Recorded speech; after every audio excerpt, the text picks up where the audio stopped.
زمانہ جاہلیت میں اگر عثمان رضی اللہ عنہ کی اگر سیرت کو ہم پڑھتے ہیں تو یہ بات ملتی ہے اس دور میں بھی یہ بڑے پاک دامن تھے، شرم و حیا والے تھے، شراب سے دور رہنے والے، اور اسی طرح زناکاری یا معاشرے میں جو برائیاں تھیں ان برائیوں سے اپنے آپ کو بچا کر زندگی گزارنے والے عثمان بن عفان رضی اللہ عنہ تھے۔ شروع میں جن لوگوں نے اسلام قبول کیا ان میں عثمان رضی اللہ عنہ کا بھی تذکرہ ملتا ہے۔ ان سے پہلے قریباً 3 لوگ اسلام قبول کر چکے تھے، ابو بکر صدیق رضی اللہ عنہ، علی مرتضی اور اسی طرح زید بن حارثہ رضی اللہ عنہ۔ یہ چوتھے ہیں جنہوں نے اسلام قبول کیا۔ ابو بکر صدیق رضی اللہ عنہ کی تبلیغ کے سلسلے میں یہ اسلام قبول کرتے ہیں۔ ابو بکر صدیق رضی اللہ عنہ اسلام لانے کے بعد جب اسلام کی دعوت لوگوں کے سامنے پیش کرتے ہیں تو یہ ابو بکر رضی اللہ عنہ کے خاص دوست تھے، ان کے سامنے دین اسلام کی حقانیت کو پیش کرتے اور بتاتے ہیں تم کیا یہ عقیدہ رکھتے ہو، یہ سمجھتے ہو جن بتوں کو لوگوں نے اپنے ہاتھوں سے بنایا ہے وہ آپ کو نقصان یا فائدہ پہنچا سکتے ہیں؟ اسی طرح توحید کی دعوت انہوں نے پیش کی، وہ بات ان کے دل کو لگ گئی، اسلام انہوں نے قبول کیا۔ اور یہ حقیقی بات ہے، کئی لوگ آپ دیکھیں گے ایک بات بھی اگر دل کو لگ جاتی ہے تو وہ ان پر بڑا اثر کر جاتی ہے، توحید کو وہ قبول کر لیتے ہیں، قرآن و سنت کی باتوں کو ماننا شروع کرتے ہیں۔ ورنہ کئی لوگوں کو ایسے بھی آپ دیکھیں گے زندگی بھر قرآن حدیث کی باتیں سنتے ہیں لیکن ماننے کے لیے تیار نہیں ہوتے، زبانی طور پر خاموش ہو جائیں گے دلائل سن کر لیکن ماننے کے لیے تیار نہیں ہوتے۔ کیسے ہم باپ داداؤں کے دین کو چھوڑیں، کیسے اپنے بڑوں کے ماننے والوں کو چھوڑیں، یا بڑے جو مانتے ہوئے آئے ہیں کرتے ہوئے آئے ہیں چھوڑ دیں؟ زندگی بھر سنیں گے لیکن اثر ان کو نہیں کرے گی۔ تو یہ ایک قسم کا ان کے حق میں سمجھیے اللہ کی توفیق ان کو نہیں مل رہی، اور یہ بہت افسوس کی بات ہے کہ انسان زندگی بھر قرآن و سنت کی بات سنے اور اس پر عمل نہ کرے، اس کو قبول نہ کرے۔ تو عثمان رضی اللہ عنہ جو ہے سنتے ہیں فوراً دل پر بات اثر کر جاتی ہے، اسلام قبول وہ کر لیتے ہیں۔ اسلام قبول کرنے کے بعد جس طرح دیگر صحابہ اکرام کو پریشان کیا گیا، ستایا گیا، اسی طرح عثمان رضی اللہ عنہ کو بھی جو ہے ستایا گیا۔ ان کے جو چچا تھے حکم بن ابی العاص رسیوں سے باندھ دیتے تھے، چٹائی میں لپیٹ کر نیچے سے دھواں دیتے تھے، بڑی سختیاں ان کے ساتھ کرتے تھے کہ باپ داداؤں کی دین کی طرف پلٹ کر آؤ، اسلام تم نے جو قبول کیا ہے اس کو چھوڑ دو۔ یہ فرماتے تھے کہ اسلام میرے دل سے نکلنے والا نہیں ہے۔ چچا نے جب دیکھا یہ کتنا بھی ظلم و ستم کیا جائے اسلام سے پھرنے والے نہیں ہے تو ان کے حال پر ان کو چھوڑ دیا۔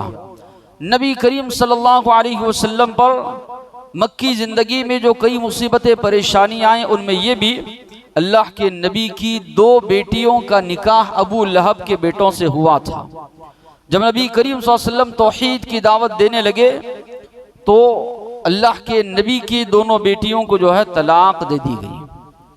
ابو لہب اور اس کی بیوی نے نبی کریم صلی اللہ علیہ وسلم کی بیٹیوں کو طلاق دی۔ عثمان رضی اللہ عنہ نے رقیہ رضی اللہ عنہا کے لیے نکاح کا پیغام بھیجا۔ عام طور پر ہمارے معاشرے میں اگر کوئی طلاق شدہ ہے، خلا شدہ ہے، بیوہ ہے، یا کسی مرد کا بھی پہلا نکاح ہو کر ٹوٹا ہوا ہے تو معاشرے میں معیوب سمجھا جاتا ہے، یا اسی طرح معاشرے میں نکاح ان کا نہیں ہوتا۔ اس لیے آج دیکھیے کئی فسادات کی جو جڑ ہے ہمارا مسلم معاشرہ جو کئی مصیبتوں اور پریشانیوں میں جکڑا ہوا، ان میں سے یہ بھی ہے مرد جو ہے بیوی کے ساتھ رہنا نہیں چاہتا، لیکن بچوں کی صورت دیکھ کر جو ہے، یا اسی طرح حالات ایسے ہیں کہ اگر چھوڑے گا تو دوسرا نکاح نہیں ہوگا، پہلا نکاح خود کرے، اتنے زیادہ بیجا رسومات، یا اسی طرح اتنا زیادہ اخراجات کے ذریعے، یا اسی طرح اگر آپ دیکھیں گے عورت مرد جو ہے ظالم بنا ہوا ہے، ظلم و ستم کر رہا ہے، اس کے باوجود بھی مجبوراً جو ہے رکی ہوئی۔ اسلام میں ایسی کوئی مجبوری نہیں ہے، اس طرح کا کوئی معاملہ نہیں ہے، سیدھا سیدھا معاملہ ہے کہ اگر آپ کی بن سکتی ہے آپ رہیے، نہیں بن سکتی ہے آپ جو ہے الگ ہو جا سکتے ہیں، لیکن کب؟ جب کہ وہ تعلیمات پر عمل کیا جائے۔ ورنہ اتنی رسم و رواج یا اتنی خرافات اور ساتھ ہی ساتھ میں جو ہے اتنے جو ہے تصورات جو آ چکے ہیں اس وجہ سے، جبکہ عثمان رضی اللہ عنہ کا پہلا نکاح ہے، نبی کریم صلی اللہ علیہ وسلم کی بیٹی سے جو ہے نکاح کا پیغام دیتے ہیں اور ان کا نکاح ہو جاتا ہے۔ جب قافلے توحید میں اضافہ ہونے لگا، یعنی صحابہ کی تعداد بڑھنے لگی، کفار و مشرکین کو بڑا کھلنے لگا، کھسیا گئے، پریشان ہو گئے، کیا معاملہ ہے کہ دن بدن مسلمانوں کی تعداد بڑھتی جا رہی ہے، یہ اسلام کی قوت، یہ اسلام کی حقانیت، یہ اسلام کی صداقت۔ افسوس ہے کہ ہم نے اسلام کو پڑھا نہیں، افسوس ہے کہ ہم نے اسلامی تاریخ کو معلوم نہیں کیا، ورنہ اسلام کی حقانیت ہے، یہ صداقت ہے، سچے دل سے اگر کوئی انسان اس کا مطالعہ کرتا ہے تو اس کا گرویدہ ہو جاتا ہے۔ مکہ کے ماحول میں بھی یہی ہو رہا تھا، دن بدن اتنے زیادہ ظلم و ستم کے باوجود بھی لوگ دین اسلام کو قبول کر رہے تھے۔ یہاں پر بھی آپ کچھ دنوں پہلے کورٹ کا فیصلہ آپ لوگوں نے سنا ہوگا کہ آپ کسی بھی مذہب کی تبلیغ کو تو کر سکتے ہیں لیکن مذہب تبدیل نہیں کروا سکتے۔ یعنی ہمارے دستور میں اس کی اجازت تو ہے کہ ہم مذہب کی ترویج اشاعت تو کر سکتے ہیں لیکن کسی کو مذہب تبدیل نہیں کروا سکتے۔ تو وہاں پر فیصلہ یہ بھی تھا کورٹ کا، اگر آپ اس طرح مذہب تبدیل کروائیں گے تو جو اکثریت میں ہے وہ اقلیت میں آ جائیں گے، جو اقلیت میں ہے وہ اکثریت میں آ جائیں گے۔ یہاں پر آپ لوگ ڈر دیکھیے، یا اس سے جو باتوں سے جو بات چھلک رہی ہے وہ یہ ہے کہ اسلام کی حقانیت، اسلام کی سچائیت، کہ کسی رپورٹر نے بھی جو ہے کچھ دنوں پہلے ویڈیو وائرل ہوا تھا، بات یہ آئی تھی کہ کچھ عرصے میں 13 سے 15 لاکھ لوگوں نے اسلام قبول کیا ہے۔ دیگر مذاہب کا اگر آپ دیکھیں گے گنے چنے ہزاروں میں جو ہے لوگوں نے تبدیل کیا ہوا ہوگا۔ تو یہ اسلام کی حقانیت ہے، اسلام کی سچائی ہے۔ آج دیکھیں گے بڑے بڑے لیڈر یا اسی طرح دوسرے قوم کے لوگ اسلام اور مسلمانوں کے پیچھے پڑے ہوئے، یہ ان کو کہتے ہوئے آپ سنیں گے یہ لوگ جو ہے ملاؤں کے پیچھے لگے ہوئے ہیں، مولویوں کے پیچھے لگے ہوئے ہیں، ہم چاہتے ہیں کہ ان کے ایک ہاتھ میں قرآن ہو دوسرے ہاتھ میں کمپیوٹر ہو، ایسی ایسی باتیں کرتے ہوئے آپ لوگ سنیں گے۔ یعنی یہ لوگ مسلمانوں کا ذہن دوسری جانب جو ہے بانٹنا چاہتے ہیں۔ ہر ایک کو آپ دیکھیے مسلمانوں کے پیچھے، اسلام کے پیچھے لگا ہوا ہے۔ اس سے بات یہ معلوم ہوتی ہے کچھ نہ کچھ اثر اس میں ہے، کچھ نہ کچھ ڈر ان کو ہے، کچھ نہ کچھ خوف ان کو ہے۔ انہی کے لیڈر نے ایک یہ بات بھی اس سے پہلے کہی تھی، 17 سے 20% مسلمان ہے، جہاں بھی 30 سے 40% مسلمان ہو جاتے ہیں وہاں پر حالات پوری طرح تبدیل ہو جاتے ہیں۔ تو یہ اسلام کی حقانیت، ان کے بڑے بڑے لیڈروں کو آپ کہتے ہوئے سنیں گے ان کے پاس 3 تقسیم ہے، دارالحرب، دارالامن، دارالاسلام۔ ہمارے مسلمان کو آپ سوال کیجئے دارالامن کیا ہے، دارالحرب کیا ہے، دارالاسلام کیا، یہ نہیں بتا پائے گا۔ وہ لوگ اتنا زیادہ اسلام کے بارے میں مطالعہ کر رہے ہیں، اسلام کے بارے میں پڑھ رہے ہیں۔ ہماری دعا ہے پڑھتے پڑھتے اللہ تبارک و تعالیٰ ان کو حق کی توفیق دے، سچائی کی ان کو توفیق دے، لیکن آج ہمارا معاملہ ہے ہم کوشش نہیں کر رہے، جبکہ اللہ تبارک و تعالیٰ نے اس میں ایسی لچک رکھی ہے جو کوئی سنتا گرویدہ ہو جاتا۔ تو مکہ کے ماحول میں بھی یہی بات ہو رہی تھی کہ دن بدن لوگ اسلام قبول کر رہے ہیں، دین اسلام میں داخل ہو رہے ہیں، اسلام کی حقانیت کو اپنا رہے ہیں، جتنا بھی ظلم کیا جا نہیں مانے۔ تو اللہ کے نبی کو رہا نہیں گیا، اللہ کے نبی جو رحمت للعالمین اپنے ساتھیوں پر بے حد مہربان تھے، اللہ کے نبی نے اجازت دی کہ جاؤ حبشہ کی جانب ہجرت کرو۔ میں نے سنا ہے کہ وہاں کا بادشاہ بڑا رحم دل ہے، تو جن لوگوں نے اس جانب ہجرت کی اس میں نبی کریم صلی اللہ علیہ وسلم کے داماد عثمان رضی اللہ عنہ اور آپ کی بیٹی رقیہ رضی اللہ عنہا بھی تھی۔ 6000 سال کے بعد یہ پہلا جوڑا تھا جس نے دین اسلام کی خاطر اپنا سب کچھ چھوڑ چھاڑ کر حبشہ کی جانب ہجرت کیا تھا، ورنہ اس سے پہلے اللہ کے نبی نے فرمایا ابراہیم علیہ السلام ہے، لوط علیہ السلام ہے، دین کی خاطر اپنی بیوی کے ساتھ انہوں نے گھر بار چھوڑا، ہجرت کی۔ اس کے بعد جو پہلا قافلہ ہے، اسی طرح پہلا جوڑا ہے عثمان رضی اللہ عنہ اور اللہ کے نبی کی بیٹی کا، جنہوں نے اللہ کے دین کی خاطر اپنے ایمان کو بچانے کی خاطر حبشہ کی جانب ہجرت کی۔ والدین کو یا باپ کو ایک الگ لگاؤ ہوتا ہے، محبت ہوتی ہے بیٹی سے۔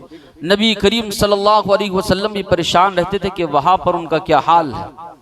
ایک خاتون جو ہے حبشہ سے ہجرت کر کے یا حبشہ سے مکہ آتی ہے، اللہ کے نبی اس خاتون سے اپنی بیٹی اور اسی طرح داماد کا حال پوچھتے تو بتاتی ہے کہ میں نے ان کو دیکھا کہ آپ کی بیٹی سواری پر سوار تھی اور آپ کے داماد اس سواری کی نکیل پکڑے ہوئے تھے۔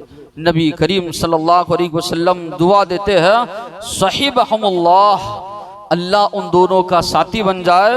ان عثمان اول من ہاجر باہلی، عثمان رضی اللہ عنہ پہلے وہ شخص ہے لوط علیہ السلام یا اسی طرح ابراہیم علیہ السلام کے بعد جنہوں نے اپنی بیوی کے ساتھ جو ہے ہجرت کی ہے۔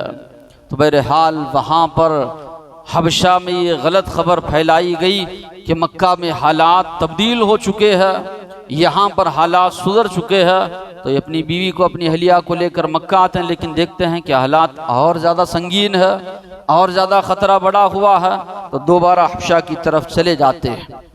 پھر مکہ تشریف لاتے ہیں۔ جب نبی کریم صلی اللہ علیہ وسلم اور صحابہ کرام مدینہ کی جانب ہجرت کر رہے تھے تو وہاں پر دوبارہ مدینہ المنورہ کو ہجرت کر کے عثمان رضی اللہ عنہ تشریف لے جاتے ہیں۔ مدینہ جانے کے بعد پانی کی قلت تھی، مسلمانوں کو پینے کے لیے پانی نہیں تھا، ویسے وہ سنگلاق سنگریز علاقہ، پانی بڑی مشکل سے ملتا تھا۔ بئر روما ایک کنواں ہے، اس کنویں پر قبضہ یہودی کا تھا، یہودی کے اختیار میں وہ کنواں تھا، بڑا مہنگا وہ پانی بیچتا تھا۔ نبی کریم صلی اللہ علیہ وسلم نے اعلان کیا جو کوئی وہ بئر روما خرید کر مسلمانوں کے لیے وقف کر دے گا اس کے لیے میں مغفرت کی بشارت دیتا ہوں، اس کے لیے میں جنت کی بشارت دیتا ہوں۔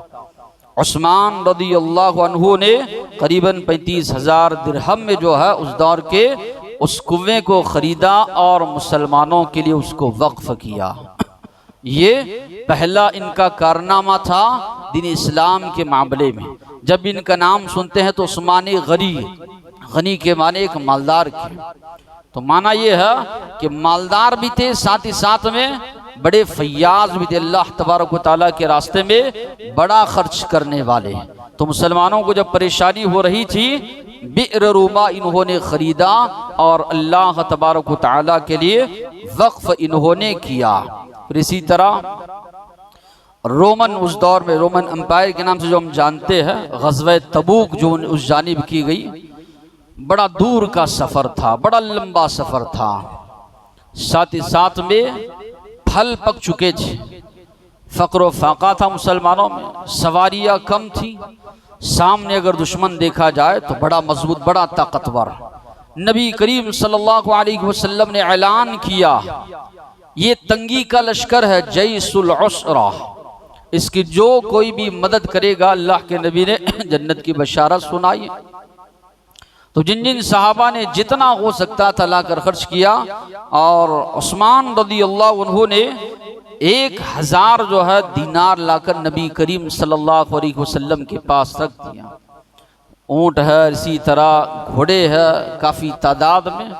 نبی کریم صلی اللہ علیہ وسلم ان دینار کو پلٹتے جا رہے تھے اور نبی کریم صلی اللہ علیہ وسلم کی زبان سے الفاظ نکلتے جا رہے تھے، ما ضر عثمان ما عمل بعد اليوم، آج کے بعد عثمان رضی اللہ عنہ جو بھی عمل کرے ان کو نقصان نہیں ہوگا۔ بعض روایتوں میں آتا ہے 1-2 مرتبہ نہیں 8 مرتبہ نبی کریم صلی اللہ علیہ وسلم نے اس دنیاوی زندگی میں ان کو جنت کی بشارت سنائی، جنت کی خوشخبری نبی کریم صلی اللہ علیہ وسلم نے سنائی۔ عشرہ مبشرہ میں سے ہے۔ ساتھ ہی ساتھ میں بئر روما انہوں نے جب خرید کر دیا، نبی کریم صلی اللہ علیہ وسلم نے ان کو جنت کی بشارت سنائی۔ اسی طرح غزوہ تبوک کے موقع پر انہوں نے جب اللہ کے نبی ایسی آپ صلی اللہ علیہ وسلم کے کہنے پر لشکر کی مدد کی تب بھی اللہ کے نبی نے جنت کی بشارت سنائی۔ مسجد نبی جب صحابہ کرام کی تعداد بڑھنے لگی، تنگ دامنی کا شکوہ کرنے لگی، اللہ کے نبی نے کہا مسجد نبی کے بازو کی جو زمین ہے، جو کوئی خرید کر مسجد کو دے گا اس کو میں جنت کی بشارت سناتا ہوں۔ تو وہ زمین بھی جو ہے انہوں نے خریدی اور نبی کریم صلی اللہ علیہ وسلم سے کہا کہ میں نے اس کو اللہ کے لیے جو ہے وقف کیا ہے۔ تب بھی جو ہے نبی کریم صلی اللہ علیہ وسلم نے ان کو جنت کی بشارت سنائی۔ اس سے بڑھ کر الفاظ کیا ہو سکتے ہیں؟ ما ضر عثمان ما عمل بعد اليوم، کہ عثمان رضی اللہ عنہ کو کوئی نقصان نہیں ہوگا آج کے بعد، وہ جو بھی عمل کریں وہ جنتی ہے۔ اتنی بڑی بشارت سنانے کے باوجود بھی صحابہ کے اندر جو تقوی ہوتا تھا، جو اللہ کا ڈر خوف ہوتا تھا، للہیت ہوتی تھی، یہ عمل کے معاملے میں کبھی کوتاہی نہیں آتی تھی، یہ اپنے عمل پر کبھی وہ اتراتے نہیں تھے، وہی معاملہ، وہی سلوک، وہی رویہ، وہی طریقہ ان کا ہمیشہ قائم رہتا تھا۔ غزوہ بدر کا موقع ہے، وہ جنگ جو دین اسلام کی سب سے پہلی جنگ ہے۔ عثمان رضی اللہ عنہ پر جو اعتراضات کیے جاتے ہیں ان میں سے ایک اعتراض یہ بھی ہے غزوہ بدر میں یہ شریک نہیں ہوئے۔ یقیناً یہ شریک نہیں ہوئے، وجہ اس کی کیا تھی؟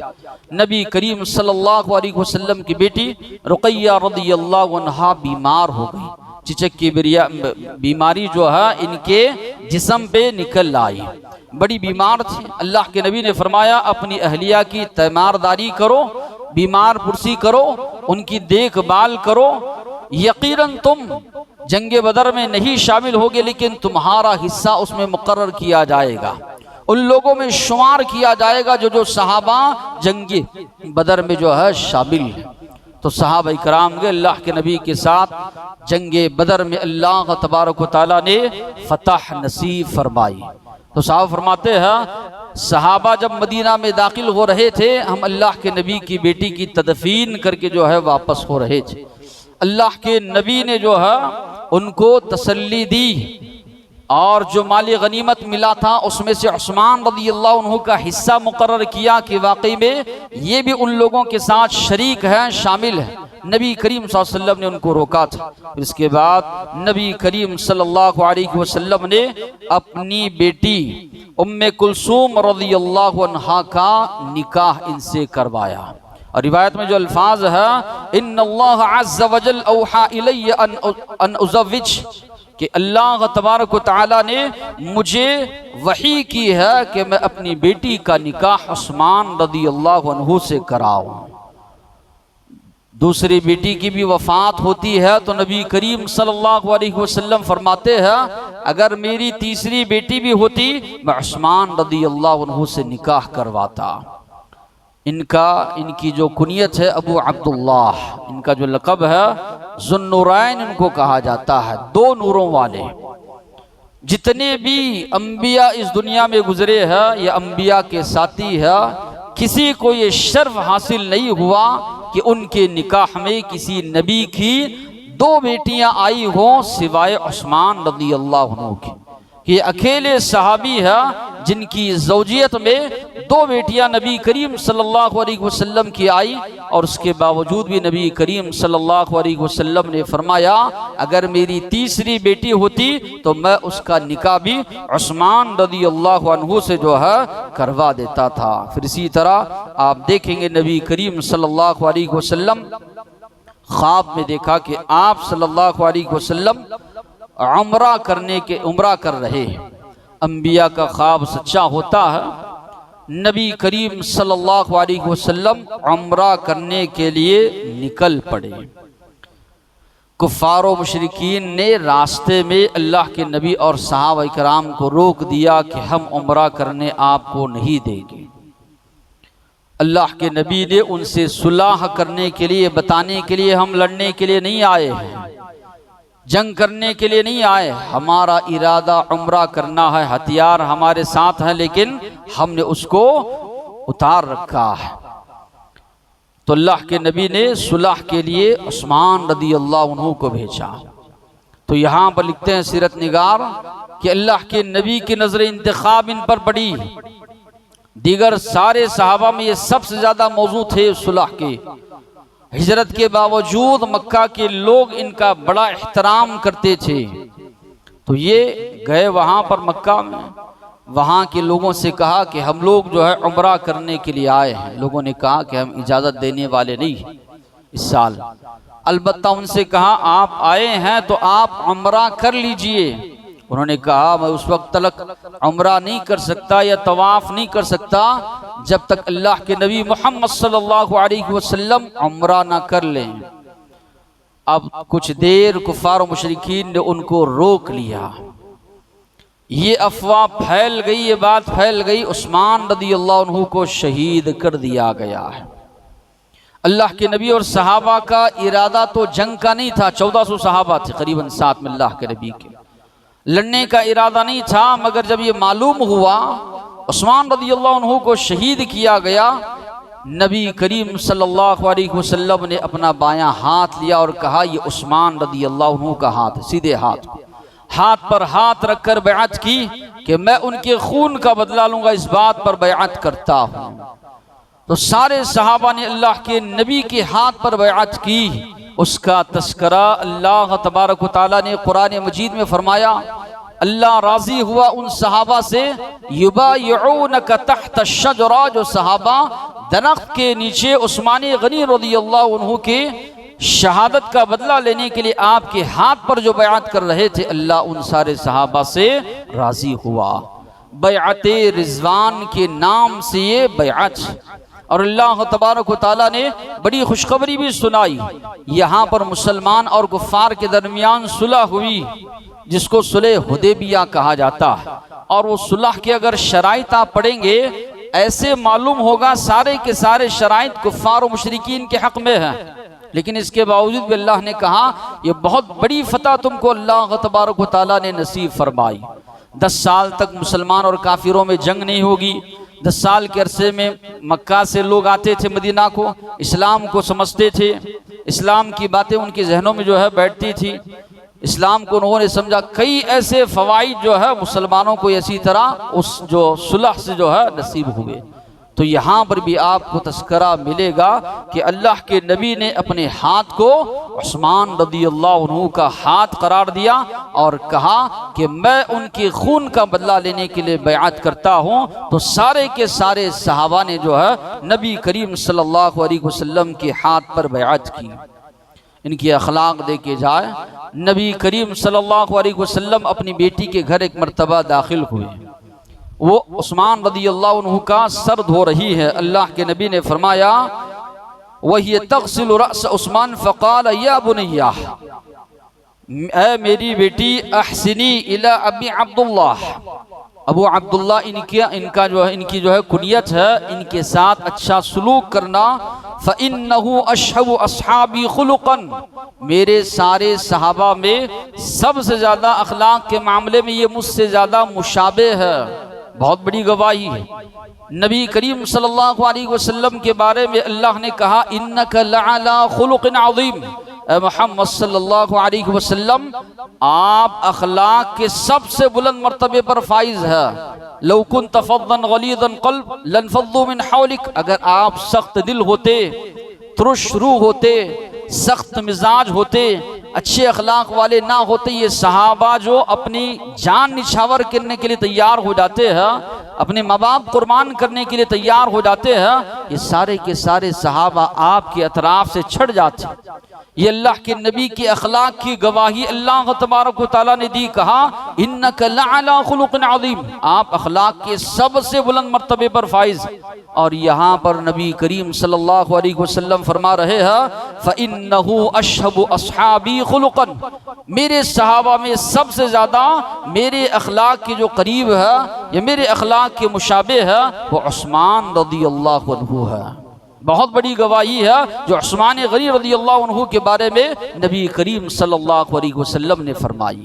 اور اللہ کے نبی نے اسی طرح ان کی سیرت کا ایک پہلو جو ملتا ہے، بہت زیادہ حیا والے تھے عثمان رضی اللہ عنہ۔ عائشہ رضی اللہ عنہا فرماتی ہے ایک مرتبہ نبی کریم صلی اللہ علیہ وسلم لیٹے ہوئے ہیں، ابوبکر صدیق رضی اللہ عنہ تشریف لائے، آپ کی پنڈلی پر سے کپڑا ہٹا ہوا ہے، وہ تشریف لائے، بیٹھے گفتگو کرتے رہے، اللہ کے نبی نے ان سے گفتگو کی۔ کچھ دیر کے بعد عمر فاروق رضی اللہ عنہ تشریف لائے، اللہ کے نبی نے اجازت دی، اسی حال میں نبی کریم صلی اللہ علیہ وسلم گفتگو کرتے رہے۔ کچھ دیر کے بعد عثمان رضی اللہ عنہ آئے اور انہوں نے اجازت طلب کی، اللہ کے نبی اٹھ کر بیٹھ گئے، اپنا کپڑا جو پنڈلیوں سے ہٹا ہوا تھا نبی کریم صلی اللہ علیہ وسلم نے سیدھا کر لیا۔ عثمان رضی اللہ عنہ آ کر بیٹھ گئے، گفتگو کی۔ جب صحابہ چلے گئے، اس حدیث کی راویہ عائشہ رضی اللہ عنہا فرماتی ہے، میں نے پوچھا اے اللہ کے نبی کیا معاملہ ہے؟ ابوبکر صدیق رضی اللہ عنہ آئے، آپ اسی حالت پر رہے، عمر فاروق رضی اللہ عنہ آئے، آپ اسی حالت میں رہے، عثمان رضی اللہ عنہ جب آئے آپ نے اپنا کپڑا سیدھا کر لیا۔ اللہ کے نبی کے جو الفاظ ہے، یا عائشۃ الا استحیی من رجل واللہ ان الملائکۃ تستحیی منہ، اے عائشہ کیا میں اس آدمی سے حیا نہ کروں؟ اللہ کی قسم یقیناً فرشتے اس آدمی سے حیا کرتے ہیں۔ اس لیے اللہ کے نبی نے فرمایا اصدقہم حیاء عثمان، سب سے زیادہ حیا کے معاملے میں، اگر سچے معاملے میں، حقیقی معاملے میں اگر کوئی پاک دامن ہے تو عثمان رضی اللہ عنہ ہے۔ آج آپ دیکھیے ان کی سیرت سے یہ بہت بڑا درس ہمیں ملتا ہے۔ فحاشی کا دور ہے، عریانیت کا دور ہے، ننگے پن کا دور ہے، کئی لوگ سامنے میں پارسا نظر آئیں گے لیکن تنہائی میں جاتے ہیں تو ان کی حیا ختم ہو جاتی ہے۔ گندی چیزیں دیکھنا، گندی فلمیں دیکھنا، گندے گانے سننا، یہ آج نوجوانوں کا شیوا بنا ہوا ہے۔ نبی کریم صلی اللہ علیہ وسلم کیا فرما رہے ہیں؟ اصدقہم حیاء، یہ ان کی سیرت سے بہت بڑا درس ملتا ہے۔ تنہائی میں ہو تب بھی، سب کے سامنے ہو تب بھی یہ بہت زیادہ باحیا تھے، حیا والے تھے۔ حیا یہ ایمان کا حصہ ہے۔ اللہ کے نبی نے فرمایا 70 شاخیں ایمان کی، ان میں سے ایک شاخ حیا داری بھی ہے۔ اللہ کے نبی نے فرمایا حیا جس کے اندر آتی ہے اس کو بلند کرتی ہے، جو انسان بے حیا ہوتا ہے بے ایمانی اس کے اندر آتی ہے۔ جب تمہارے اندر حیا نہ ہو کچھ جو چاہے تم کرو، اللہ کے نبی نے فرمایا۔ تو حیا انسان کے اندر ایمان میں اضافہ کرتی ہے۔ تو اللہ کے نبی نے ان کے بارے میں فرمایا اصدقہم حیاء، حقیقی معنی میں عثمان غنی رضی اللہ عنہ جو ہے حیا والے تھے۔ اللہ کے نبی کے الفاظ ہے ارحم امتی بی امتی ابو بکر، میری امت میں سب سے زیادہ میری امت پر رحم و کرم کرنے والے اگر کوئی ہے ابو بکر صدیق رضی اللہ عنہ ہے۔ واشدہم فی امر اللہ، اللہ کے معاملے میں اگر کوئی سخت ہے، مضبوط ہے تو عمر فاروق رضی اللہ عنہ ہے۔ واصدقہم حیاء عثمان بن عفان، اور سب سے زیادہ حیا کے معاملے میں اگر کوئی ہے تو عثمان رضی اللہ عنہ ہے۔ سب سے بہترین اگر کوئی فیصلہ کرنے والے ہیں اقضاہم علی بن ابی طالب، علی رضی اللہ عنہ ہے۔ اس طرح مختلف صحابہ میں جو خوبیاں تھیں نبی کریم صلی اللہ علیہ وسلم نے ان خوبیوں کو جو ہے آپ صلی اللہ علیہ وسلم نے بیان کیا۔ یہ بھی ان کی سیرت سے بات ملتی ہے، جس طرح کہ میں نے کہا 8 مرتبہ اللہ کے نبی نے ان کو جنت کی بشارت سنائی، اس کے باوجود بھی ان کے جو غلام ہے حانی فرماتے ہیں عثمان رضی اللہ عنہ کے کان عثمان اذا وقف علی قبر، جب کبھی ان کا گزر قبرستان سے ہوتا بل یبکی، رونا شروع کرتے، اتنا زیادہ روتے ان کی جو گھنی داڑھی ہوتی وہ تر ہو جاتی۔ لوگوں نے کہا تذکر الجنہ والنار، جنت کا تذکرہ آتا ہے، جہنم کا تذکرہ آتا ہے، اتنا زیادہ آپ نہیں روتے۔ جب قبر پر سے آپ کا گزر ہوتا ہے، قبرستان سے گزر ہوتا ہے، سارو قطار آپ روتے ہیں۔ تو انہوں نے کہا، اللہ کے نبی نے فرمایا ان القبر اول منازل الاخرہ، قبر یہ آخرت کی سب سے پہلی منزل ہے۔ فَإِن نَجَا مِنْهُ، اگر انسان یہاں نجات پا گیا، فَمَا بَعْدَهُ ایسر، اس کے بعد کے مراحل اور آسان اس کے لیے ہوتے جائیں گے۔ اگر یہاں پر انسان ناکام ہو گیا، بعد کے مراحل اور زیادہ سخت اس کے لیے ہوتے جائیں گے۔ میں نے سنا اللہ کے نبی کو فرماتے ہوئے ما رأیت منظرا الا والقبر افظع من، جتنے بھی مناظر اللہ نے مجھے بتائے ہیں جتنے بھی مناظر اللہ نے مجھے دکھائے ہیں ان میں سب سے خطرناک منظر اگر میں نے دیکھا ہے تو وہ قبر کا منظر ہے، اس لیے اتنا زیادہ زار و قطار وہ رویا کرتے تھے۔ حالانکہ جنت کی بشارت ان کو دی جا چکی ہے، 1 2 مرتبہ نہیں 8 مرتبہ نبی کریم صلی اللہ علیہ وسلم جنت کی بشارت دے چکے ہیں، اس کے باوجود بھی ان کی تقوی کا یہ عالم ہے، اسی طرح اللہ کا ڈر خوف کا یہ عالم ہے۔ قبرستان پر سے گزر ہو رہا ہے، عثمان رضی اللہ عنہ کا زار و قطار جو ہے، عثمان رضی اللہ عنہ رو رہے۔ صحابہ کا جو عقیدہ اس سے پہلے بھی میں نے بتایا، خلافت کا تذکرہ نہیں چل رہا ہے، صرف ان کے فضائل کا تذکرہ چل رہا ہے، خلافت کا مستقل تذکرہ آئے گا۔ کس صحابی اسی طرح کس خلیفہ کے دور میں کون کون سے کام انجام پائے۔ آج شیعہ حضرات یا شیعہ سے جو لوگ متاثر حضرات جو الزامات لگاتے ہیں صحابہ پر، ایک مستقل اس سلسلے میں بات آئے گی کہ کس صحابی کو کس طرح انتخاب کیا گیا۔ کیا کسی صحابی نے کسی کا حق مارا؟ عثمان رضی اللہ عنہ ان صحابہ میں سے ہے۔ عمر فاروق رضی اللہ عنہ جاتے جاتے 6 صحابہ کا تذکرہ کر کے گئے۔ یہ وہ لوگ ہیں جن کے بارے میں اللہ کے نبی نے جنت کی بشارت سنائی، جن کو جس کو چاہو ان میں سے تم لوگ انتخاب کر لو۔ 3 صحابہ کے حق میں دستبردار ہو گئے، بچے 3 صحابہ۔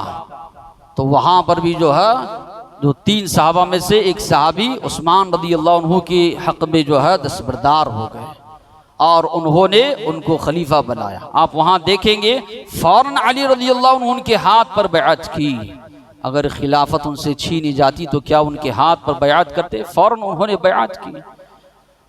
آگے واقعات آئیں گے کس طرح دردناک انداز میں ان کی شہادت کا واقعہ ملتا ہے، کن لوگوں نے ان کو شہید کیا، کون وہاں پر حق پر تھا، ساری باتیں جو ہے آئیں گی۔ تو یہاں پر ابن عمر رضی اللہ عنہ فرماتے ہیں نبی کریم صلی اللہ علیہ وسلم کے زمانے میں کننا فی زمن النبی لا نعدل بابی بکر، اللہ کے نبی کے زمانے میں کسی صحابی کو ہم ابوبکر صدیق رضی اللہ عنہ کے برابر قرار نہیں دیتے۔ یہ صحابہ کا عقیدہ ہے اور ہمارا بھی وہی عقیدہ ہے جو صحابہ کا عقیدہ ہے۔ یہ شیعہ ہے جن کو یہودیوں نے وجود میں لایا، ان کا عقیدہ یہ ہے ہم علی رضی اللہ عنہ کو انبیاء کے برابر نہیں مانتے، انبیاء سے افضل مانتے ہیں۔ یہ شیعہ کا عقیدہ ہے۔ انہی شیعوں نے یہ عقیدہ دیا ہے کہ علی رضی اللہ عنہ ابوبکر صدیق رضی اللہ عنہ سے افضل ہے، تو وہ انبیاء سے ان کو افضل قرار دے رہے ہیں۔ صحابہ تو دور کی بات، صحابہ کو تو مرتد وہ لوگ مانتے ہیں، نعوذ باللہ۔ اتنے خطرناک ان کے عقائد ہے، کفر بھی ایسا کفر نہیں، سیدھا سادہ کفر بواح، کھلم کھلا ان کے اندر کفر پایا جاتا ہے۔ اور ان کے بارے میں آج لوگ یہ عقیدہ رکھ رہے ہیں یہ کم ہے، اللہ کے نبی نے فرمایا حق کو ماننے والے کم ہیں تو شیعہ کم ہے تو شیعہ حق پر ہے۔ یہ عقیدہ آج سنی رکھ رہے ہیں، اس قسم کا عقیدہ آج سنی پیش کر رہے ہیں، جبکہ صحابہ کو کافر ماننے والا مسلمان ہو سکتا ہے۔ ہمارا عقیدہ وہ کھلم کھلا کافر ہے جو صحابہ کے معاملے میں اس طرح کا جو ہے عقیدہ رکھ رہا ہے۔